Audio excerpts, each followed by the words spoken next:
देश और दुनिया की सबसे मशहूर कहानियाँ हिंदी में रोशनी के संग। चलिए शुरू करते हैं आज की कहानी।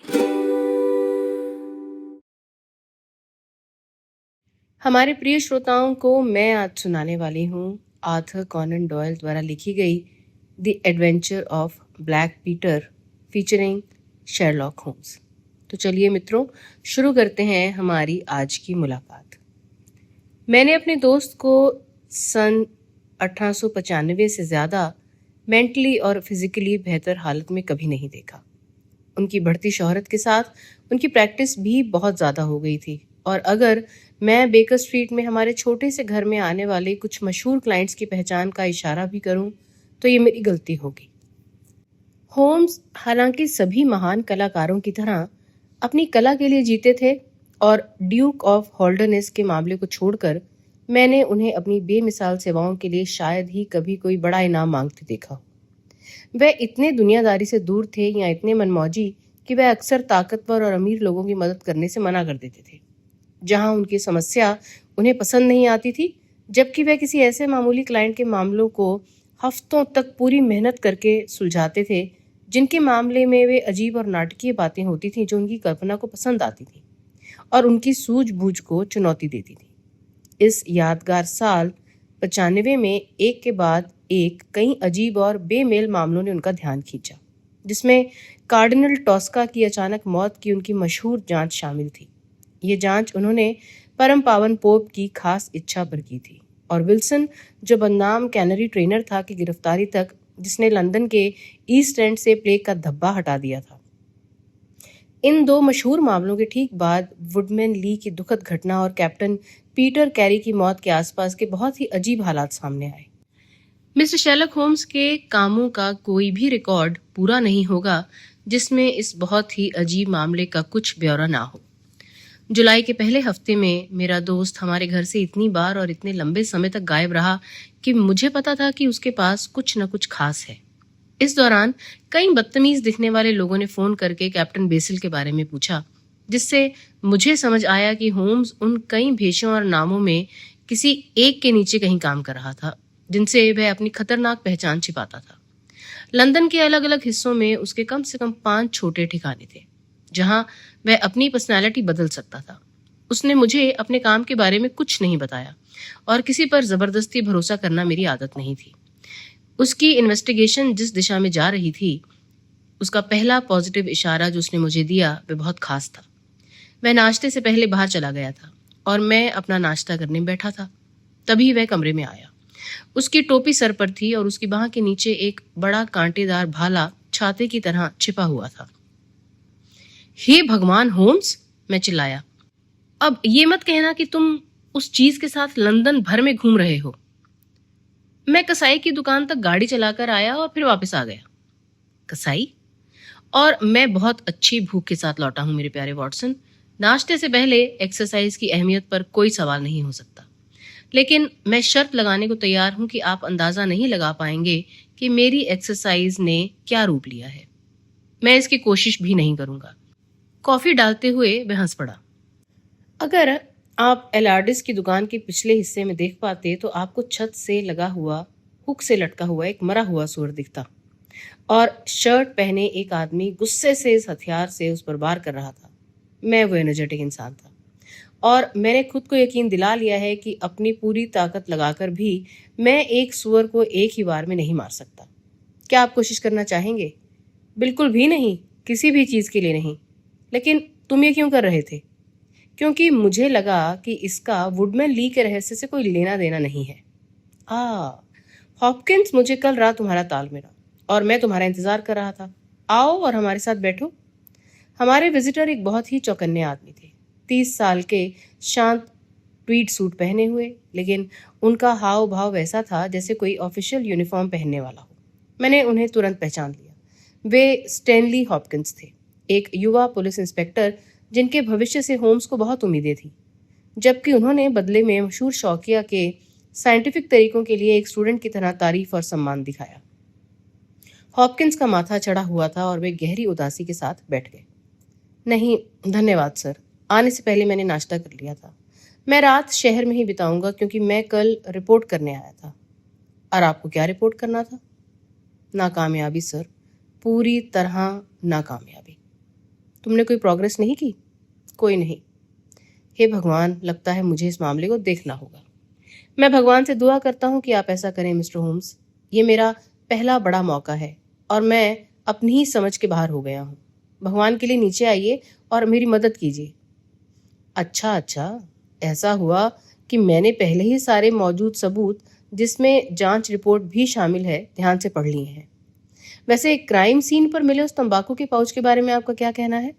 क्या वहाँ कोई सुराग नहीं है? हॉपकिंस हैरान दिखे। ये उस आदमी की अपनी थैली थी सर। उसके नाम के पहले अक्षर उसके अंदर थे और ये सील की खाल की थी और वह पुराना सीलर था, लेकिन उसके पास पाइप नहीं था। नहीं सर, हमें कोई पाइप नहीं मिला। असल में वह बहुत कम तंबाकू पीता था और फिर भी वह अपने दोस्तों के लिए कुछ तंबाकू रखता था। कोई शक नहीं।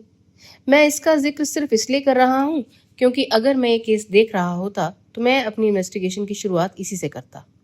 लेकिन मेरे दोस्त डॉक्टर वॉटसन को इस मामले के बारे में कुछ नहीं पता, और अगर मैं एक बार फिर से घटनाओं का क्रम सुन लूं तो इसमें हमारा कोई नुकसान नहीं होगा।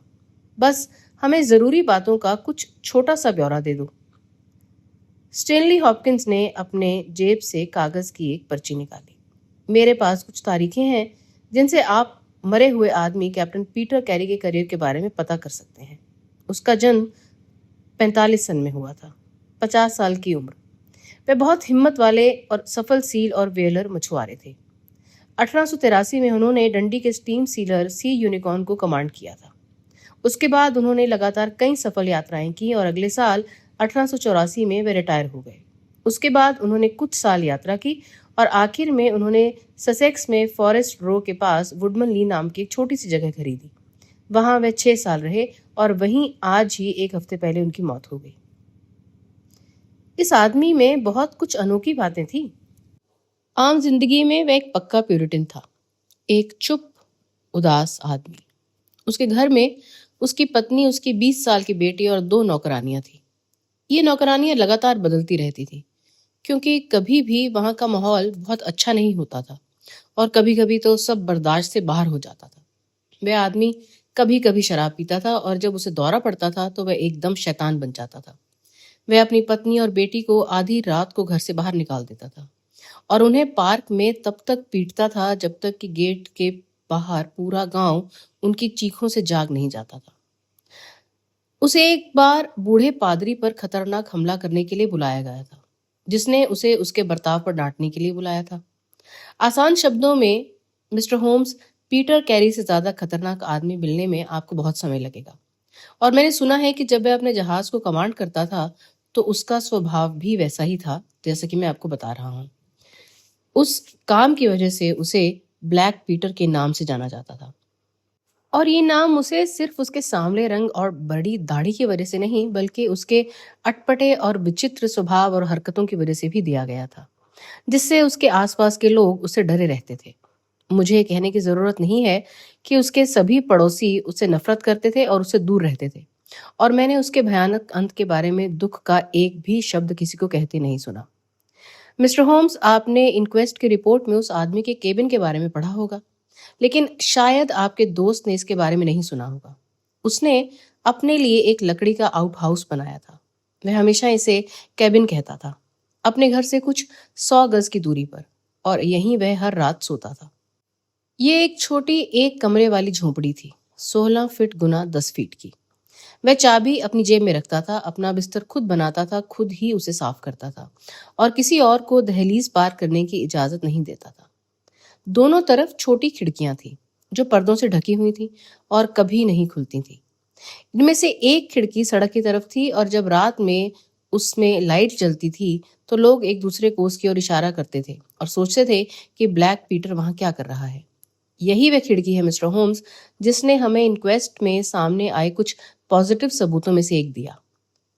तुम्हें याद है स्लेटर नाम का एक राजमिस्त्री मर्डर से 2 दिन पहले सुबह करीब 1 बजे फॉरेस्ट रो से जा रहा था। जब वह मैदान से गुजरा और रुका और पेड़ों के बीच अभी भी चमक रही रोशनी की चौकोर चीज को उसने देखा। उसने कसम खाई कि एक आदमी के सर की परछाई जो बगल में मुड़ी हुई थी, ब्लाइंड पर साफ दिख रही थी। और यह परछाई निश्चित रूप से पीटर कैरी की नहीं थी, जिसे वह अच्छी तरह जानता था। ये एक दाढ़ी वाले आदमी की थी, लेकिन दाढ़ी छोटी थी और आगे की ओर इस तरह से खड़ी थी जैसे कैप्टन की दाढ़ी से बहुत अलग हो। तो वह कहता है, लेकिन वह पब में 2 घंटे से था और ये सड़क से खिड़की कुछ दूरी पर है। इसके अलावा ये सोमवार की बात है और क्राइम बुधवार को किया गया था। मंगलवार को पीटर कैरी बहुत ज्यादा मूड में था, शराब के नशे में धुत और किसी खतरनाक जंगली जानवर जैसा वहशी हुआ था। वह घर में घूम रहा था और औरतें उसे आते ही सुनकर भाग गईं। देर शाम वह अपने कैबिन में चला गया। अगली सुबह करीब 2 बजे उसकी बेटी, जो खिड़की खोलकर सो रही थी, ने उस तरफ से एक बहुत डरावनी चीख सुनी। लेकिन शराब के नशे में उसका चिल्लाना कोई अजीब बात नहीं थी, इसलिए किसी ने ध्यान नहीं दिया। सुबह 7 बजे उठने पर एक नौकरानी ने देखा कि झोंपड़ी का दरवाजा खुला था, लेकिन उस आदमी ने इतना डर फैलाया हुआ था कि दोपहर हो गई, तब जाकर कोई ये देखने की हिम्मत कर पाया कि उसका क्या हुआ। खुले दरवाजे से झांकने पर उन्होंने ऐसा नजारा देखा कि वे सफेद चेहरे लिए गांव में भाग गई। 1 घंटे के अंदर मैं मौके पर था और मैंने मामला अपने हाथ में ले लिया था। ठीक है, जैसा कि आप जानते हैं मिस्टर होम्स, मेरी नसें बहुत मजबूत हैं, लेकिन मैं आपको यकीन दिलाता हूं कि जब मैंने उस छोटे से घर में अपना सर घुसाकर देखा तो मुझे झटका लगा। मैं मक्खियों और ब्लू बॉटल्स के साथ हारमोनियम की तार गूंज रहा था और फर्श और दीवारें किसी कसाई खाने जैसी थी। उसने इसे केबिन कहा था और एक केबिन था, बिल्कुल, क्योंकि आपको लगता है कि आप किसी जहाज में हैं। एक तरफ एक चारपाई थी, एक सी चेस्ट, नक्शे और चार्ट, सी यूनिकॉर्न की एक तस्वीर, एक शेल्फ पर लॉग बुक की लाइन, सब कुछ ठीक वैसा ही जैसा कोई कैप्टन के कमरे से मिलने की उम्मीद करेगा। और वहां बीच में वह आदमी खुद था। उसका चेहरा नरक में खोई हुई आत्मा की तरह मुड़ा हुआ था और उसकी बड़ी चितकबरी दाढ़ी दर्द में ऊपर की ओर निकली हुई थी। उसके चौड़े सीने में एक स्टील का हार्पून घुसा हुआ था और वह उसके पीछे की दीवार की लकड़ी में गहराई तक धंस गया था। वह ताश के पत्ते पर एक कीड़े की तरह फंसा हुआ था। बेशक वह मर चुका था और उस पल से ही ऐसा था जब उसने दर्द भरी आखिरी अपनी चीख निकाली थी। सर, मैं आपके तरीके जानता हूं और मैंने उन्हें अपनाया। कुछ भी हिलने देने से पहले मैंने बाहर की जमीन और कमरे के फर्श को बहुत ध्यान से देखा। वहां पैरों के कोई निशान नहीं थे। मतलब तुमने कोई नहीं देखा? सर, मैं आपको यकीन दिलाता हूं कि वहां पैरों के निशान नहीं थे, वहां कोई था ही नहीं। मेरे प्रिय हॉपकिंस, मैंने कई क्राइम की जांच की है, लेकिन मैंने अभी तक ऐसा कोई क्राइम नहीं देखा जो किसी उड़ने वाले जीव ने किया हो। जब तक क्रिमिनल के 2 पैर होते हैं, तब तक कोई ना कोई निशान, कोई रगड़, कोई मामूली सा खिसकना तो होना ही चाहिए, जिसे साइंटिफिक खोजकर्ता पकड़ सके। ये हैरानी की बात है कि इस खून से सने कमरे में कोई निशान नहीं था जिससे हमें मदद मिल सकती।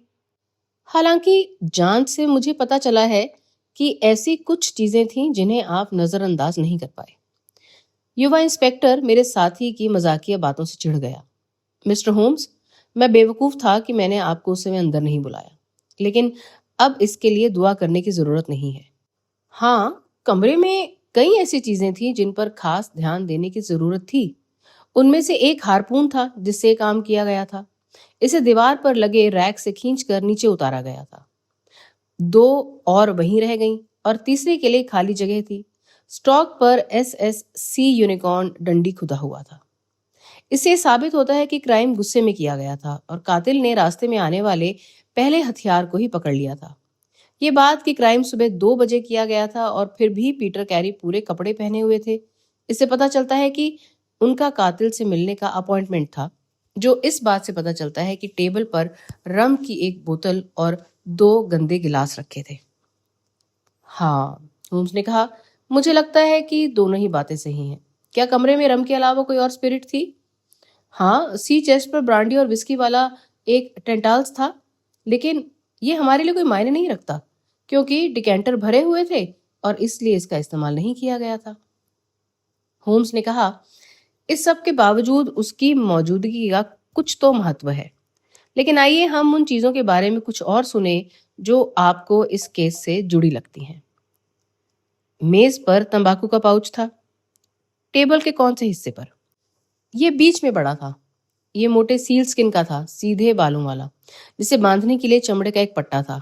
अंदर फ्लैप पर पीसी लिखा था। इसमें आधा औंस जहाज का मजबूत तंबाकू था। बहुत बढ़िया, और क्या? स्टैनली हॉपकिंस ने अपनी जेब से एक फीकी कवर वाली नोटबुक निकाली। बाहर से ये खुरदुरी और घिसी हुई थी, पन्नों का रंग उड़ चुका था। पहले पेज पर JHN के पहले अक्षर और 1883 की तारीख लिखी थी। होम्स ने इसे टेबल पर रखा और अपने तरीके से इसे देखा, जबकि हॉपकिंस और मैं एक दूसरे के कंधे के ऊपर से देख रहे थे। दूसरे पेज पर CPR अक्षर छपे थे और फिर नंबरों की कई शीट थी। एक और हेडिंग थी अर्जेंटीना, एक और कोस्टा रिका और एक और साओ पाउलो। हर एक के बाद साइन और फिगर वाले पेज थे। होम्स ने पूछा, इनके बारे में आप क्या सोचते हैं? ये स्टॉक एक्सचेंज सिक्योरिटीज की लिस्ट लगती है। मुझे लगा कि JHN किसी ब्रोकर के नाम के पहले अक्षर हैं और CPR शायद उसका क्लाइंट रहा होगा। होम्स ने कहा, कैनेडियन पैसिफिक रेलवे को ट्राई करें। स्टैनली हॉपकिंस ने दांतों तले उंगली दबा ली और अपने भींचे हुए हाथ से अपनी जांघ पर मारा। कितना बेवकूफ था, मैं चिल्लाया। बेशक, जैसा आप कह रहे हैं वैसा ही है। तो फिर JHN ही वो पहले अक्षर हैं जिन्हें हमें सुलझाना है। मैंने पहले ही पुरानी स्टॉक एक्सचेंज लिस्ट देख ली है और मुझे 1883 में ना तो हाउस में और ना ही बाहर के ब्रोकरों में कोई ऐसा मिला जिसके पहले अक्षर इनसे मिलते हैं। फिर भी मुझे लगता है कि मेरे पास जो सुराग हैं वो सबसे जरूरी हैं। आप मानेंगे मिस्टर होम्स कि इस बात की संभावना है कि ये पहले अक्षर उस दूसरे व्यक्ति के हों जो वहां मौजूद था, दूसरे शब्दों में कातिल के। मैं ये भी कहना चाहूंगा कि कीमती सिक्योरिटीज के बड़े ग्रुप से जुड़े डॉक्यूमेंट को केस में शामिल करने से हमें पहली बार क्राइम के मकसद का कुछ इशारा मिलता है। शेरलॉक होम्स के चेहरे से पता चल रहा था कि वह इस नई बात से पूरी तरह हैरान था। उन्होंने कहा, मुझे आपकी दोनों ही बातें माननी होंगी। मैं मानता हूं कि ये नोटबुक जो जांच में नहीं मिली, मेरे बनाए किसी भी विचार को बदल देती है। मैं क्राइम की एक थ्योरी पर पहुंच गया था जिसमें मुझे इसके लिए कोई जगह नहीं मिली। क्या आपने यहाँ बताई गई सिक्योरिटीज में से किसी का पता लगाने की कोशिश की है? ऑफिस में अब पूछताछ हो रही है, लेकिन मुझे डर है कि इन साउथ अमेरिकन कंपनियों के स्टॉक होल्डर्स का पूरा रजिस्टर साउथ अमेरिका में है और शेयरों का पता लगाने में कुछ हफ्ते लगेंगे। होम्स अपने मैग्नीफाइंग लेंस से नोटबुक के कवर की जांच कर रहा था। उन्होंने कहा, जरूर यहाँ कुछ रंग उड़ गया है। हाँ सर, ये खून का धब्बा है। मैंने आपको बताया था कि मैंने किताब को फर्श से उठाया था। खून का धब्बा ऊपर था या नीचे? बोर्ड के बगल वाली तरफ, जिससे साबित होता है कि अपराध होने के बाद किताब को हटा दिया गया था। बिल्कुल मिस्टर होम्स, मुझे ये बात समझ में आई और मैंने अंदाजा लगाया कि ये कातिल ने जल्दबाजी में भागते समय गिरा दिया होगा। ये दरवाजे के पास पड़ा था। मुझे लगता है कि इनमें से कोई भी सिक्योरिटीज मरे हुए आदमी की प्रॉपर्टी में नहीं मिली है। नहीं सर। क्या आपको डकैती के शक होने का कोई कारण लगता है? नहीं सर, ऐसा लगता है कि किसी चीज को छुआ ही नहीं गया। यार, ये तो बहुत दिलचस्प मामला है। फिर वहां चाकू भी था, है ना? एक मयान वाला चाकू अभी भी मयान में है। ये मरे हुए आदमी के पैरों के पास पड़ा था। मिसेस कैरी ने इसकी पहचान अपने पति की प्रॉपर्टी के तौर पर की है। होम्स कुछ देर तक सोच में डूबा रहा। ठीक है, आखिर में उसने कहा, मुझे लगता है कि मुझे इसे देखने के लिए वहीं आना होगा। स्टैनली हॉपकिंस खुशी से चिल्लाया, धन्यवाद सर, इससे मेरे मन का बोझ जरूर हल्का हो जाएगा। होम्स ने इंस्पेक्टर की तरफ उंगली हिलाई। एक हफ्ते पहले ये काम आसान होता, उन्होंने कहा, लेकिन अब भी मेरा आना पूरी तरह बेकार नहीं जा सकता। वॉटसन, अगर तुम समय निकाल सको तो मुझे तुम्हारा साथ पाकर बहुत खुशी होगी। अगर तुम एक 4 व्हीलर बुला लो हॉपकिंस, तो हम 15 मिनट में फॉरेस्ट रो के लिए निकलने के लिए तैयार हो जाएंगे। छोटे से स्टेशन पर उतरकर हम कुछ मील दूर तक फैले जंगलों के बचे हुए हिस्सों से गुजरे, जो कभी उस बड़े जंगल का हिस्सा थे जिसने इतने लंबे समय तक सैक्सन हमलावरों को रोके रखा था। वह अभेद्य वेल्ड जो 60 साल तक ब्रिटेन की दीवार थी। इसके बड़े हिस्से साफ कर दिए गए थे क्योंकि ये देश के पहले लोहे के कारखानों की जगह है और अयस्क को गलाने के लिए पेड़ काट दिए गए हैं। अब उत्तर के उपजाऊ खेतों ने इस व्यापार को अपने में समा लिया है और इन उजाड़ पेड़ों और जमीन पर बड़े बड़े निशानों के अलावा कुछ भी अतीत के साथ नहीं देता है। यहाँ एक पहाड़ी की हरी ढलान पर एक खुले मैदान में एक लंबा नीचा पत्थर का घर था, जहाँ खेतों से होकर एक घुमावदार रास्ता जाता था। सड़क के पास और तीन तरफ झाड़ियां लगी हुई थी। एक छोटा सा आउट हाउस था, जिसकी एक खिड़की और दरवाजा हमारी तरफ था। यह हत्या की जगह थी। स्टैनली हॉपकिंस हमें पहले घर ले गए, जहां उन्होंने हमें एक थकी हारी सफेद बालों वाली औरत से मिलवाया, जो मारे गए आदमी की विधवा थी। उसका दुबला पतला और गहरे निशान वाला चेहरा और उसकी लाल आंखों में डर की झलक उन सालों की मुश्किलों और बुरे बर्ताव के बारे में बता रही थी जो उसने झेले थे। उसके साथ उसकी बेटी थी, एक पीले रंग की हल्के रंग के बालों वाली लड़की, जिसकी आंखें हमें गुस्से से देख रही थीं जब उसने हमें बताया कि उसे खुशी है कि उसके पिता मर गए और उसने उस हाथ को आशीर्वाद दिया जिसने उन्हें मारा था। ये एक बहुत बुरा घर था जिसे ब्लैक पीटर कैरी ने अपने लिए बनाया था, और हमें राहत मिली जब हमने खुद को फिर से धूप में पाया और उस रास्ते पर चल पड़े जो मरे हुए आदमी के पैरों से खेतों में घिस गया था।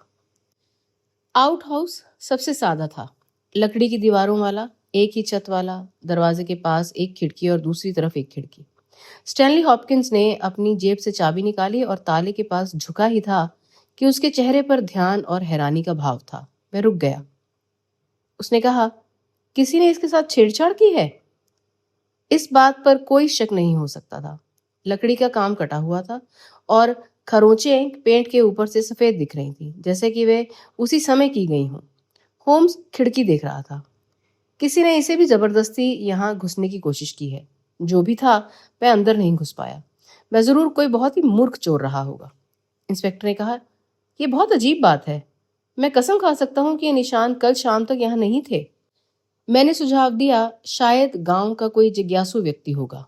बहुत कम संभावना है। उनमें से कुछ ही लोग मैदान में कदम रखने की हिम्मत करेंगे। कैबिन में जबरदस्ती घुसने की तो बात ही छोड़ दीजिए। आप इस बारे में क्या सोचते हैं, मिस्टर होम्स? मुझे लगता है किस्मत हम पर बहुत मेहरबान है। आपका मतलब है कि वह व्यक्ति फिर से आएगा? ये बहुत मुमकिन है। वह ये सोचकर आया था कि दरवाजा खुला होगा। उसने एक बहुत छोटे पेन नाइफ की धार से अंदर जाने की कोशिश की। वह कामयाब नहीं हो सका। अब बताओ वह क्या करेगा? अगली रात एक से ज्यादा टूल के साथ फिर आएगा? तो मुझे कहना चाहिए, अगर हम उसे लेने के लिए वहां नहीं आए तो ये हमारी गलती होगी। इस बीच मुझे कैबिन के अंदर को देखना है। हादसे के निशान मिट गए थे, लेकिन छोटे से कमरे में फर्नीचर अभी भी वैसा ही था जैसे क्राइम वाली रात को था। 2 घंटे तक बहुत ध्यान से होम्स ने बारी बारी से हर चीज की जांच की, लेकिन उसके चेहरे से पता चल रहा था कि उसकी कोशिश कामयाब नहीं हुई। बस एक बार उसने अपने सब्र की जांच को रोक लिया। क्या तुमने इस शेल्फ से कुछ निकाला है, हॉपकिंस? नहीं, मैंने कुछ भी नहीं हिलाया है। कुछ ले जाया गया है। शेल्फ के इस कोने में दूसरी जगहों के मुकाबले कम धूल है। हो सकता है कोई किताब इस तरफ पड़ी हो सकता है कोई बक्सा हो। खैर खैर, मैं और कुछ नहीं कह सकता। चलो इन खूबसूरत जंगलों में घूमते हैं, वॉटसन, और कुछ घंटे चिड़ियों और फूलों को देते हैं। हम बाद में तुमसे यहीं मिलेंगे, हॉपकिंस, और देखेंगे कि क्या हम उस आदमी से और करीब से मिल सकते हैं जो रात में यहाँ आया था। जब हमने अपना छोटा सा तल बनाया तो 11 बज चुके थे। हॉपकिंस झोंपड़ी का दरवाजा खुला छोड़ने के पक्ष में था, लेकिन होम्स का मानना था कि इससे अजनबी को शक हो जाएगा। ताला बिल्कुल सादा था और उसे खोलने के लिए बस एक मजबूत ब्लेड की जरूरत थी। होम्स ने यह भी सुझाव दिया कि हमें कैबिन के अंदर नहीं बल्कि बाहर दूर वाली खिड़की के चारों ओर उगी झाड़ियों के बीच इंतजार करना चाहिए। इस तरह अगर वो आदमी लाइट जलाता है तो हम उसे देख पाएंगे और यह भी देख पाएंगे कि रात में उसके इस तरह चुपके से आने का क्या मकसद है। ये एक लंबा और उदास पहरा था, और फिर भी इसमें कुछ ऐसा रोमांच था जो शिकारी को तब महसूस होता है जब वह पानी के तालाब के पास लेटकर प्यासे शिकारी जानवर के आने का इंतजार करता है। वह कौन सा जंगली जानवर था जो अंधेरे में हम पर झपटने वाला था? क्या वह कोई खतरनाक अपराधी बाघ था जिसे सिर्फ तेज नुकीले दांतों और पंजों से ही कड़ी लड़ाई करके पकड़ा जा सकता था?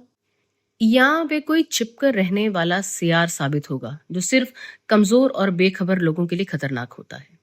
एकदम शांति से हम झाड़ियों के बीच दुबके रहे, इंतजार करते रहे कि क्या हो सकता है। पहले तो कुछ देर से आए गांव वालों के कदमों की आहट या गांव से आने वाली आवाजों ने हमारा पहरा हल्का कर दिया, लेकिन एक एक करके ये रुकावटें कम हो गई और हम पर एकदम शांति छा गई, सिवाय दूर चर्च के घंटियों के जो हमें रात के बढ़ने का अंदाजा दे रही थी, और उन पत्तों के बीच से गिरती हुई हल्की बारिश की सरसराहट और फुसफुसाहट जो हमें ढक रही थी।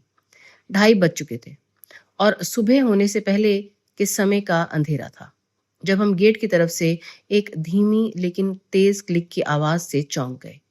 कोई ड्राइववे में घुस आया था। फिर से एक लंबी शांति छा गई और मुझे डर लगने लगा कि ये झूठा अलार्म है। तभी कैबिन के दूसरी तरफ से एक चुपके से चलने की आवाज आई और फिर एक पल बाद मेटल को खरोंचने और क्लिक करने की आवाज आई। वह आदमी ताला तोड़ने की कोशिश कर रहा था। इस बार उसकी स्किल ज्यादा थी या उसका टूल बेहतर था, क्योंकि अचानक एक चटकने और कब्जों के चरमराने की आवाज आई। फिर एक माचिस जलाई गई और अगले ही पल एक मोमबत्ती की लगातार रोशनी झोपड़ी के अंदर भर गई। जालीदार पर्दे के पीछे से हमारी आंखें अंदर के सीन पर टिकी थी। रात में आया मेहमान एक जवान आदमी था, कमजोर और पतला। काली मूंछों से उसके चेहरे का पीलापन और बढ़ गया था। उसकी उम्र 20 साल से ज्यादा नहीं रही होगी। मैंने कभी किसी इंसान को इतना डरा हुआ नहीं देखा, क्योंकि उसके दांत साफ तौर पर किटकिटा रहे थे और उसका हर अंग कांप रहा था। उसने एक जेंटलमैन की तरह कपड़े पहने थे, नॉरफॉक जैकेट और निकर बॉक्सर्स पहने थे, सिर पर कपड़े की टोपी थी। हमने उसे डरी हुई आंखों से इधर उधर घूरते देखा। फिर उसने मोमबत्ती का सिरा टेबल पर रख दिया और हमारी नजरों से ओझल होकर एक कोने में चला गया। वह एक बड़ी किताब लेकर लौटा जो शेल्फ पर लगी लॉग बुक में से एक थी। टेबल पर झुककर उसने तेजी से इस किताब के पन्ने पलटे जब तक कि वह उस एंट्री तक नहीं पहुंच गया जिसकी उसे तलाश थी। फिर गुस्से में भीगे हुए हाथ से उसने किताब बंद कर दी, उसे कोने में रख दिया और लाइट बुझा दी। वह कैबिन से निकलने के लिए मुड़ा ही था कि हॉपकिंस का हाथ उस आदमी के कॉलर पर था और मैंने उसकी डर से जोर से हाँफने की आवाज सुनी जब उसे समझ में आया कि उसे पकड़ लिया गया है। और मोमबत्ती फिर से जल गई और हमारे बीच बेचारा कैदी जासूस की पकड़ में कांप रहा था और दुबका हुआ था। वह सी चेस्ट पर बैठ गया और बेबस होकर हम में से एक से दूसरे को देखने लगा। अब मेरे अच्छे दोस्त, स्टैनली हॉपकिंस ने कहा, तुम कौन हो और तुम्हें यहाँ क्या चाहिए? उस आदमी ने खुद को संभाला और खुद को संभालने की कोशिश करते हुए हमारा सामना किया। मुझे लगता है कि आप डिटेक्टिव हैं, उसने कहा। आप सोचते हैं कि मैं कैप्टन पीटर कैरी की मौत से जुड़ा हुआ हूँ। मैं आपको यकीन दिलाता हूँ कि मैं बेगुनाह हूँ। इसके बारे में तो हम देखेंगे, हॉपकिंस ने कहा। पहले ये बताओ कि तुम्हारा नाम क्या है? मैं जॉन हॉपले नेलिगन हूँ। मैंने देखा कि होम्स और हॉपकिंस ने एक दूसरे को जल्दी से देखा। तुम यहाँ क्या कर रहे हो? क्या मैं कॉन्फिडेंशियली बात कर सकता हूँ? नहीं, बिल्कुल नहीं। मैं आपको क्यों बताऊं? अगर आपके पास कोई जवाब नहीं है तो ट्रायल में आपके साथ और भी बुरा हो सकता है। युवक ने मुंह सिकोड़ा। ठीक है, मैं तुम्हें बताता हूँ, उसने कहा। क्यों नहीं बताऊंगा? और फिर मुझे ये सोचकर नफरत होती है कि पुराना स्कैंडल फिर से जिंदा हो जाएगा। क्या तुमने कभी डॉसन और नेलिगन के बारे में सुना है? मैं हॉपकिंस के चेहरे से समझ सकता था कि उसने कभी ऐसा नहीं सुना, लेकिन होम्स को इसमें बहुत दिलचस्पी थी। उन्होंने कहा, आपका मतलब वेस्ट कंट्री के बैंकर से हैं? वे 10 लाख के लिए फेल हो गए और कॉर्नवॉल के आधे काउंटी परिवारों को बर्बाद कर दिया और नेलिगन गायब हो गया? बिल्कुल, नेलिगन मेरे पिता थे। आखिर हमें कुछ पॉजिटिव मिला। और फिर एक फरार बैंकर और कैप्टन पीटर के बीच एक लंबा गैप लग रहा था जो अपने ही एक हारपून से दीवार पर सटा हुआ था। हम सब ने उस जवान आदमी की बातें ध्यान से सुनी। मेरे पिता ही थे जो सच में परेशान थे। डॉसन रिटायर हो चुके थे। मैं उस समय सिर्फ 10 साल का था, लेकिन मैं इतना बड़ा हो गया था कि इस सब की शर्म और डर को महसूस कर सकूं। हमेशा कहा जाता रहा कि मेरे पिता ने सारी सिक्योरिटीज चुरा ली और भाग गए। ये सच नहीं है। उनका मानना था कि अगर उन्हें सब करने का समय दिया गया तो सब ठीक कर देंगे और हर क्रेडिटर ने पूरा पेमेंट कर दिया होगा। अपनी गिरफ्तारी का वारंट जारी होने से ठीक पहले वे अपनी छोटी यॉट से नॉर्वे के लिए निकल पड़े। मुझे वह आखिरी रात याद है जब उन्होंने मेरी माँ को अलविदा कहा था। उन्होंने हमें सिक्योरिटीज की एक लिस्ट दी जो वो ले जा रहे थे और उन्होंने कसम खाई थी कि वे अपनी इज्जत बचाकर वापस आएंगे और जिसने भी उन पर भरोसा किया है उसे कोई नुकसान नहीं होगा। खैर, फिर कभी उनकी कोई खबर नहीं आई। यॉट और वे दोनों पूरी तरह से गायब हो गए। हम, मेरी माँ और मैं मानते थे कि वह और उन सिक्योरिटीज के साथ जो वो ले गए थे वो समुद्र की तलहटी में पड़े थे। लेकिन हमारा एक पक्का दोस्त था जो एक बिजनेसमैन है और उसने ही कुछ समय पहले पता लगाया कि मेरे पिता के पास जो सिक्योरिटीज थीं, उनमें से कुछ लंदन मार्केट में फिर से आ गई हैं। आप हमारी हैरानी का अंदाजा लगा सकते हैं। मैंने उन्हें ढूंढने में महीने लगा दिए और आखिर में कई बार दोबारा ढूंढने और मुश्किलों के बाद मुझे पता चला कि असली बेचने वाला कैप्टन पीटर कैरी था, जो इस कैबिन का मालिक था। जाहिर है मैंने उस आदमी के बारे में पूछताछ की। मुझे पता चला कि वह व्हीलर का कमांड संभाल रहा था, जो आर्कटिक समुद्र से ठीक उसी समय लौटने वाला था जब मेरे पिता नॉर्वे जा रहे थे। उस साल पतझड़ में बहुत तूफानी मौसम था और दक्षिण से लंबे समय तक तेज हवाएं चल रही थी। हो सकता है मेरे पिता की यॉट उत्तर की ओर बह गई हो और वहां कैप्टन पीटर कैरी के जहाज से टकरा गई हो। अगर ऐसा था तो मेरे पिता का क्या हुआ होगा? वैसे भी अगर मैं पीटर कैरी के सबूतों से ये साबित कर पाता कि सिक्योरिटीज बाजार में कैसे आई, तो ये इस बात का सबूत होगा कि मेरे पिता ने उन्हें बेचा नहीं था और जब उन्होंने उन्हें लिया तो उसमें उनका कोई निजी फायदा भी नहीं था। मैं कैप्टन से मिलने के इरादे से ससेक्स आया था, लेकिन इसी समय उनकी भयानक मौत हो गई। मैंने पूछताछ में उनके कैबिन के बारे में पढ़ा, जिसमें लिखा था कि उनके जहाज की पुरानी लॉग बुक उसमें रखी हुई थी। मुझे लगा कि अगर मैं देख पाऊं कि अगस्त 1883 के महीने में सी यूनिकॉर्न जहाज पर क्या हुआ था, तो मैं अपने पिता की किस्मत का राज सुलझा सकता हूं। मैंने कल रात इन लॉग बुक्स को पाने की कोशिश की, लेकिन दरवाजा नहीं खुल पाया। आज रात मैंने फिर कोशिश की और कामयाब रहा, लेकिन मैंने पाया कि उस महीने से जुड़े पन्ने किताब से फटे हुए हैं। उसी पल मैंने खुद को आपके हाथों में कैदी पाया। बस इतना ही? हॉपकिंस ने पूछा। हाँ, यही है। ये कहते हुए उसकी आंखें घूम गई। आपके पास हमें बताने के लिए और कुछ नहीं है? वह हिचकिचाया। नहीं, कुछ भी नहीं है। आप रात कल से पहले यहां नहीं आए? नहीं। तुम इसका क्या कारण बताओगे? हॉपकिंस चिल्लाया और उसने वह नोटबुक उठाई जिसके पहले पन्ने पर हमारे कैदी के नाम के पहले अक्षर और कवर पर खून का दाग था। वह बेचारा आदमी गिर पड़ा। उसने अपना चेहरा हाथों में छिपा लिया और कांपने लगा। तुम्हें ये कहां से मिला? उसने कराहते हुए कहा। मुझे नहीं पता। मुझे लगा कि मैंने इसे होटल में खो दिया है। बस बहुत हो गया, हॉपकिंस ने सख्ती से कहा। बाकी जो भी कहना है कोर्ट में कहना।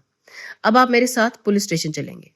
खैर मिस्टर होम्स, मैं आपका और आपके दोस्त का बहुत शुक्रगुजार हूं कि आप मेरी मदद करने आए। जैसा कि पता चला, आपकी मौजूदगी की कोई जरूरत थी ही नहीं और मैं आपके बिना भी इस केस को कामयाबी तक पहुंचा सकता था। लेकिन फिर भी मैं बहुत शुक्रगुजार हूं। ब्रैम्बल्टी होटल में आपके लिए कमरे रिजर्व कर दिए गए हैं, इसलिए हम साथ में गांव तक चल सकते हैं। अच्छा वॉटसन, तुम इस बारे में क्या सोचते हो? अगली सुबह वापस जाते हुए होम्स ने मुझसे पूछा। मैं देख सकता हूं कि आप संतुष्ट नहीं हैं। नहीं मेरे प्यारे वॉटसन, ऐसा नहीं है। मैं पूरी तरह से संतुष्ट हूं, लेकिन स्टैनली हॉपकिंस के तरीके मुझे ठीक नहीं लगे। मैं उससे निराश हूं। मुझे उससे बेहतर चीजों की उम्मीद थी। इंसान को हमेशा कोई दूसरा रास्ता देखना चाहिए और उसके हिसाब से काम करना चाहिए। ये क्रिमिनल इन्वेस्टिगेशन का पहला नियम है। तो फिर विकल्प क्या है? जांच का जो काम मैं खुद कर रहा हूं उससे शायद कुछ ना मिले, मैं नहीं बता सकता, लेकिन कम से कम मैं इसे आखिर तक तो जरूर लेके जाऊंगा। बेकर स्ट्रीट पर होम्स के लिए कई चिट्ठियां इंतजार कर रही थी। उनमें से एक चिट्ठी उसने उठाई और खोला और जोर से हंस पड़ा। अरे वाह, बहुत बढ़िया वॉटसन, दूसरा ऑप्शन भी है। क्या तुम्हारे पास टेलीग्राफ फॉर्म है? बस मेरे लिए कुछ मैसेज लिख दो। सामनर शिपिंग एजेंट, रैडक्लिफ हाईवे। 3 आदमी भेजो, कल सुबह 10 बजे पहुंचो, बेसिल। इन इलाकों में मेरा यही नाम है। दूसरा है inspector Stanley Hopkins, 46 Lord street, Brixton. कल नाश्ते के समय 9:30 बजे आओ, जरूरी। अगर नहीं आ सकते तो फोन करना, शेरलॉक होम्स। लो वॉटसन, वह भयानक केस 10 दिनों से मुझे परेशान कर रहा है। मैं इसे अपनी नजरों से पूरी तरह दूर करता हूँ। मुझे भरोसा है कि कल इसके बारे में हम आखिरी बार सुनेंगे। ठीक समय पर इंस्पेक्टर स्टैनली हॉपकिंस आए और हम साथ मिलकर बैठकर मिसेस हडसन का बनाया हुआ बढ़िया नाश्ता करने लगे। युवा जासूस अपनी सफलता से बहुत खुश था। होम्स ने पूछा, क्या आपको सच में लगता है कि आपका सॉल्यूशन सही है? मैं इससे ज्यादा पूरे केस की कल्पना नहीं कर सकता। मुझे ये फाइनल नहीं लगा।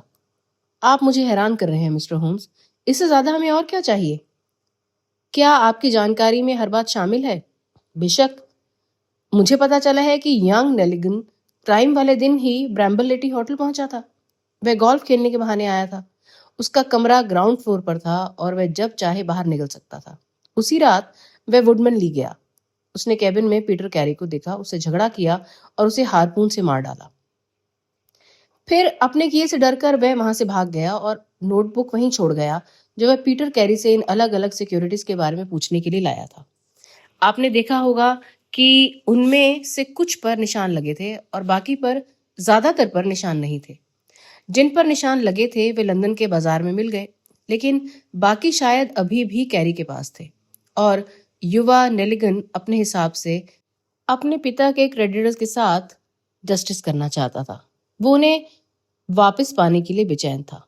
भागने के बाद कुछ समय तक उसकी झोंपड़ी के पास दोबारा जाने की हिम्मत नहीं हुई, लेकिन आखिर में उसने खुद को मजबूर किया ताकि उसे वह जरूरी जानकारी मिल सके। पक्का ये सब आसान और साफ है। होम्स मुस्कुराया और उसने अपना सिर हिलाया। मुझे लगता है कि बस इसमें एक ही कमी है हॉपकिंस, और वह ये है कि ये असल में नामुमकिन है। क्या तुमने किसी शरीर में हार्पून घुसाने की कोशिश की है? नहीं।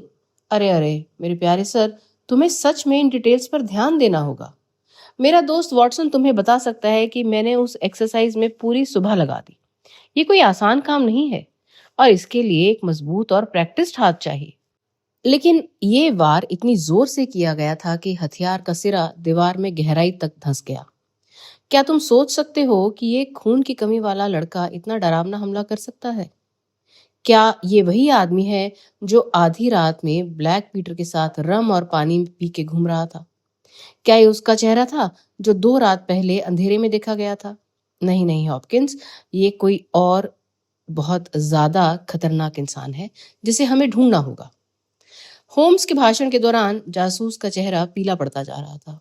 उसकी उम्मीदें और उसके सपने सब टूट रहे थे, लेकिन वह बिना संघर्ष के अपनी जगह नहीं छोड़ना चाहता था। मिस्टर होम्स, आप इस बात से इनकार नहीं कर सकते कि उस रात नेलिगन वहां मौजूद था। किताब ये बात साबित कर देगी। मुझे लगता है कि मेरे पास ज्यूरी को खुश करने के लिए काफी सबूत हैं, भले ही आप उसमें कोई कमी निकाल पाएं।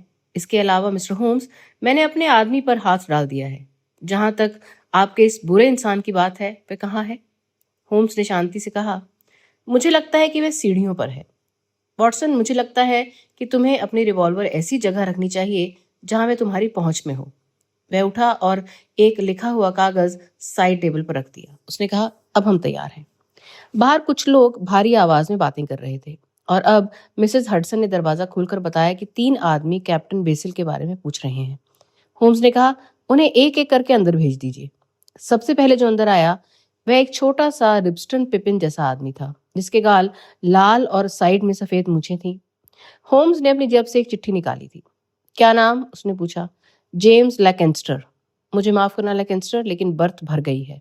आपकी परेशानी के लिए ये आधा सॉवरेन है। बस इस कमरे में आ जाओ और कुछ मिनट इंतजार करो। दूसरा आदमी लंबा सूखा हुआ था। उसके बाल पतले और गाल पीले थे। उसका नाम ह्यूग पैटिंस था। उसे भी नौकरी से निकाल दिया गया। आधा सरकारी पद दिया गया और इंतजार करने का आदेश दिया गया। तीसरा आवेदक दिखने में बहुत अच्छा आदमी था। बालों और दाढ़ी के गुच्छे में उसका गुस्सैल बुलडॉग जैसा चेहरा था और घनी गुच्छेदार ऊपर उठी भौहों के बीच 2 बोल्ड गहरी आंखें चमक रही थी।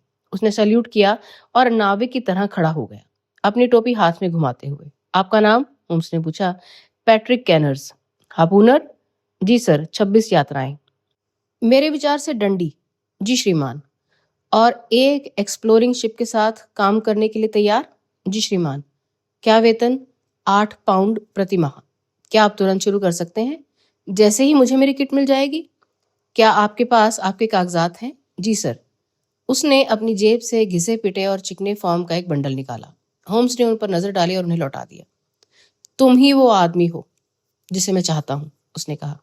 ये रहा साइड टेबल पर अग्रीमेंट। अगर तुम इस पर साइन कर दो तो मेरा सारा मामला सुलझ जाएगा। नाविक कमरे में आया और पेन उठाया। क्या मैं यहां साइन कर दूं? उसने टेबल पर झुकते हुए पूछा। होम्स उसके कंधे पर झुका और दोनों हाथ से उसकी गर्दन को छू दिया। उसने कहा, हाँ ये ठीक रहेगा। मुझे स्टील की एक क्लिक और गुस्से में सांड जैसी दहाड़ सुनाई दी। अगले ही पल होम्स और नाविक एक साथ जमीन पर लौट रहे थे। वह इतनी जबरदस्त ताकत वाला आदमी था कि होम्स ने उसकी कलाई पर जो हथकड़ी इतनी होशियारी से बांधी थी, उसके बावजूद भी मैं मेरे दोस्त को आसानी से हरा देता अगर हॉपकिंस और मैं उसे बचाने के लिए नहीं दौड़े जाते। जब मैंने रिवॉल्वर का ठंडा मुंह उसकी कनपटी पर दबाया, तभी उसे आखिरकार समझ आया कि विरोध बेकार था। हमने उसके टखनों पर रस्सी बांध दी और लड़ाई से हाँफते हुए उठ खड़े हुए। मुझे सच में माफी मांगनी चाहिए हॉपकिंस, शर्लक होम्स ने कहा। मुझे डर है कि स्क्रैम्बल्ड एग्स ठंडे हो गए हैं, लेकिन आप अपने बाकी नाश्ते का और भी ज्यादा मजा लेंगे, है ना? ये सोचकर कि आपने अपने केस को जीत के साथ खत्म कर दिया है। स्टैनली हॉपकिंस हैरानी से बोल नहीं पाए। मुझे समझ नहीं आ रहा कि क्या कहूं मिस्टर होम्स, आखिर में उसने कहा। उसका चेहरा लाल हो गया था। मुझे लगता है मैं शुरू से ही खुद को बेवकूफ बना रहा हूं। अब मैं समझ गया हूं, जो मुझे कभी नहीं भूलना चाहिए, कि मैं स्टूडेंट हूं और आप मास्टर हैं। अब भी मैं देख रहा हूं कि आपने क्या किया है, लेकिन मुझे नहीं पता कि आपने कैसे किया या इसका क्या मतलब है। अच्छा अच्छा, होम्स ने खुश होकर कहा, हम अनुभव से सीखेंगे। और इस बार तुम्हारा सबक यह है कि तुम्हें कभी भी दूसरे विकल्प को नजरअंदाज नहीं करना चाहिए। तुम युवा नेलिगन में इतने खो गए थे कि तुम पीटर कैरी के असली कातिल पैट्रिक केनस के बारे में सोच ही नहीं रहे थे। नाविक की भारी आवाज हमारी बातचीत के बीच में आ गई। देखिए मिस्टर, उसने कहा, मुझे इस तरह परेशान किए जाने की कोई शिकायत नहीं है, लेकिन मैं चाहता हूं कि आप चीजों को उनके सही नाम से बुलाएं। आप कहते हैं कि मैंने पीटर कैरी का मर्डर किया है, कि मैं कहता हूं कि मैंने पीटर कैरी को मारा, और दोनों में बहुत फर्क है। शायद आपको मेरी बात पर यकीन नहीं है। शायद आपको लगता है कि मैं बस आपसे झूठ बोल रहा हूं। बिल्कुल नहीं, होम्स ने कहा। हम सुनने को तैयार हैं कि तुम क्या कहना चाहते हो। सच जल्द ही सामने आ जाएगा, और भगवान की कसम, जो मैं आपको बताऊंगा उसका हर शब्द सच है। मैं ब्लैक पीटर को जानता था, और जब उसने अपना चाकू निकाला तो मैंने उसमें एक तेज भाला घोंप दिया, क्योंकि मुझे पता था कि ये वही है। मैं इस तरह उसकी मौत का कारण बनना चाहता था। आप इसे मर्डर कह सकते हैं। वैसे भी मैं अपने गले में रस्सी के साथ मरना पसंद करूंगा, बजाय इसके कि मेरे दिल में ब्लैक पीटर का चाकू हो। तुम यहाँ आए कैसे? होम्स ने पूछा। मैं आपको शुरू से बताता हूँ, बस मुझे थोड़ा सा ऊपर बिठा दीजिए ताकि मैं आसानी से बोल सकूं। ये सन 83 की बात है, उस साल अगस्त की। पीटर कैरी सी यूनिकॉर्न के मास्टर थे और मैं स्पेयर हार्पूनर था। हम घर लौटते समय बर्फ के ढेर से बाहर आ रहे थे। तेज हवाएं चल रही थी और एक हफ्ते से दक्षिणी तूफान चल रहा था। तभी हमारी नजर एक छोटी नाव पर पड़ी जो उत्तर की तरफ बह रही थी। उस पर एक आदमी था, एक लैंड्समैन। क्रू को लगा कि वह डूब जाएगी और वो डिंगी में नॉर्वेजियन तट की ओर निकल गए। मुझे लगता है कि वे सब डूब गए। खैर, हमने इसे उस आदमी को जहाज पर ले लिया और उसने और स्किपर ने कैबिन में कुछ बातें की। उसके साथ हमने जो सारा सामान उतारा वह एक टिन का डब्बा था। जहां तक मुझे पता है उस आदमी का नाम कभी नहीं लिया गया, और दूसरी रात वह ऐसे गायब हो गया जैसे वे कभी था ही नहीं। यह बताया गया कि उसने या तो खुद को जहाज से नीचे फेंक दिया था और या उस खराब मौसम में गिर गया था, जो हमारे यहाँ आम बात थी। सिर्फ एक आदमी जानता था कि उसके साथ क्या हुआ था, और वह था मैं, क्योंकि मैंने अपनी आंखों से देखा था कि कप्तान ने अपनी एड़ी ऊपर उठाई और उसे अंधेरी रात के बीच में रेलिंग के ऊपर से गिरा दिया था, शेटलैंड लाइट्स दिखने से 2 दिन पहले। खैर, मैंने अपनी जानकारी अपने तक रखी और इंतजार किया कि इसका नतीजा क्या होगा। जब हम स्कॉटलैंड वापस आए तो ये बात आसानी से दबा दी गई और किसी ने कोई सवाल नहीं पूछा। एक अजनबी की एक्सीडेंट में मौत हो गई, और ये जानना किसी का कोई काम नहीं था। कुछ ही समय बाद पीटर कैरी ने समुद्र में काम करना छोड़ दिया, और मुझे ये पता लगाने में कई साल लग गए कि वह कहाँ है। मैंने अंदाजा लगाया कि उसने ये काम उस दिन टिन के डब्बे में जो कुछ था उसके लिए किया था, और अब वह मुझे अपना मुंह बंद करने के लिए अच्छे पैसे दे सकता था। मुझे लंदन में मिले एक नाविक से पता चला कि वह कहाँ है, और मैं उसे पकड़ने वहां आ गया। पहली रात वह काफी समझदारी से बात करता रहा और मुझे वह देने को तैयार हो गया, जिससे मैं जिंदगी भर के लिए समुद्र से आजाद हो जाऊं। हमें 2 रात बाद यहाँ मिलना था और बातचीत करनी थी। जब मैं आया तो मैंने देखा कि वह 3 गुना नशे में था और शैतानी बातों से भरा हुआ था। हम बैठे, हमने शराब पी और पुराने दिनों की बातें की। लेकिन वह जितना ज्यादा पीता गया, मुझे उसका चेहरा उतना ही कम अच्छा लगता गया। मैंने दीवार पर वह हारपून देखा और मुझे लगा कि शायद मुझे खत्म करने से पहले इसकी जरूरत पड़ जाए। फिर आखिर में वह मुझ पर थूकते हुए और गालियां देते हुए टूट पड़ा। उसकी आंखों में खून था, और हाथ में एक बड़ा चाकू था। मेरे हारपून उसके आर पार करने से पहले उसके पास उसे म्यान से निकालने का भी समय नहीं था। हे भगवान, मैं इतनी जोर से चिल्लाया कि उसकी चीख मुझे अब तक सोने नहीं देती है। मैं वहीं खड़ा रहा, उसका खून मेरे चारों ओर फैल रहा था और मैं थोड़ी देर तक इंतजार करता रहा, लेकिन सब शांत था। उसकी आवाज सुनकर कोई भी नहीं आया, इसलिए मैंने एक बार फिर हिम्मत जुटाई।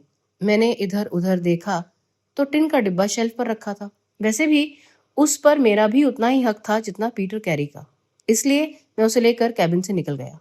एक बेवकूफ की तरह मैंने अपना तंबाकू का पाउच टेबल पर ही छोड़ दिया। अब मैं तुम्हें कहानी का सबसे अजीब किस्सा बताता हूँ। मैं केबिन से बाहर निकला ही था कि मुझे किसी के आने की आवाज आई और मैं झाड़ियों में छिप गया। एक आदमी चुपके से आया, केबिन में गया, ऐसे चिल्लाया जैसे उसने कोई भूत देख लिया हो, और जब तक नजर से ओझल नहीं हो गया तब तक वह पूरी तेजी से भागता रहा। वह कौन था, उसे क्या चाहिए था, ये मैं नहीं बता सकता। जहां तक रही मेरी बात, मैं 10 मील तक चला और इस तरह लंदन पहुंचा और किसी को पता नहीं चला। खैर, जब मैंने वो बॉक्स खोला तो मैंने पाया कि उसमें कोई पैसा नहीं था, सिर्फ कागज थे जिन्हें मैं बेचने की हिम्मत नहीं करूंगा। ब्लैक पीटर पर मेरी पकड़ खत्म हो गई थी और मैं लंदन में बिना एक शिलिंग के फंस गया था। सिर्फ मेरा काम बचा था। मैंने हारपूनर्स और ज्यादा सैलरी के बारे में ऐड देखे, इसलिए मैं शिपिंग एजेंट्स के पास गया और उन्होंने मुझे यहाँ भेज दिया। बस इतना ही पता है। और मैं फिर कहता हूँ कि अगर मैंने ब्लैक पीटर को मार दिया तो कानून को मेरा शुक्रिया अदा करना चाहिए, क्योंकि मैंने उनकी एक फांसी की रस्सी की कीमत बचाई है। एकदम साफ बात है, होम्स ने उठते हुए अपनी पाइप बजाते हुए कहा। मुझे लगता है हॉपकिंस कि आपको अपने कैदी को सुरक्षित जगह पर ले जाना चाहिए और कोई समय बर्बाद नहीं करना चाहिए। ये कमरा एक सेल नहीं है और मिस्टर पैट्रिक केनर्स हमारे कारपेट का बहुत बड़ा हिस्सा घेरे हुए हैं। मिस्टर होम्स, हॉपकिंस ने कहा, मुझे नहीं पता कि मैं अपना शुक्रिया कैसे अदा करूं। अब भी मुझे समझ नहीं आ रहा कि आप इस नतीजे तक कैसे पहुंचे। बस किस्मत से शुरू में ही सुराग मिल गया था। बहुत मुमकिन है कि अगर मुझे इस नोटबुक के बारे में पता होता तो शायद मेरे विचार भटक जाते, जैसे कि आपके भी भटके। लेकिन मैंने जो कुछ भी सुना वह एक ही तरफ इशारा कर रहा था। कमाल की ताकत, हारपून इस्तेमाल करने का हुनर, रम और पानी, सील की खाल का तंबाकू का पाउच जिसमें मोटा तंबाकू था, ये सब एक नाविक की ओर इशारा कर रहे थे, और वह भी जो वेल पकड़ने वाला हो। मुझे यकीन था कि पाउच पर लिखे पीसी नाम के पहले अक्षर एक इत्तेफाक थे, ना कि पीटर कैरी के, क्योंकि वे बहुत कम सिगरेट पीते थे और उनके केबिन में कोई पाइप भी नहीं मिला था। आपको याद है कि मैंने आपसे पूछा था कि क्या केबिन में विस्की और ब्रांडी है? आपने कहा था कि है। कितने लैंडमैन हैं जो रम पिएंगे जब उन्हें दूसरी स्पिरिट मिल सकती है? हाँ, मुझे यकीन था कि वह एक नाविक ही था। लेकिन आपने उसे कैसे ढूंढा? मेरे प्यारे सर, प्रॉब्लम बहुत आसान हो गई थी। अगर वह कोई सीमैन था तो सिर्फ वही सीमैन हो सकता था जो उसके साथ भी यूनिकॉर्न पर था। जहां तक मुझे पता चला वह किसी और शिप में नहीं गया था। मैंने डंडी को वायर भेजने में 3 दिन लगाए और उस समय के आखिर में मुझे 1883 में सी यूनिकॉर्न के क्रू के नाम पता चल गए थे। जब मुझे पैट्रिक कैनर्स हारपूनर्स में मिले तो मेरी रिसर्च लगभग खत्म होने वाली थी। मैंने कहा कि वह आदमी शायद लंदन में होगा और वह कुछ समय के लिए देश छोड़ना चाहेगा। इसलिए मैंने ईस्ट एंड में कुछ दिन बिताए, एक आर्कटिक एक्सपीडिशन का प्लान बनाया, उन हारपूनर्स के लिए लुभावनी शर्तें रखी जो कैप्टन बेसिल के अंडर काम करेंगे। और देखो नतीजा। अद्भुत, हॉपकिंस चिल्लाया, बिल्कुल अद्भुत। नेलिगन को रिहा करवाना होगा। मैं मानता हूं कि मुझे लगता है मुझे उससे माफी मांगनी चाहिए।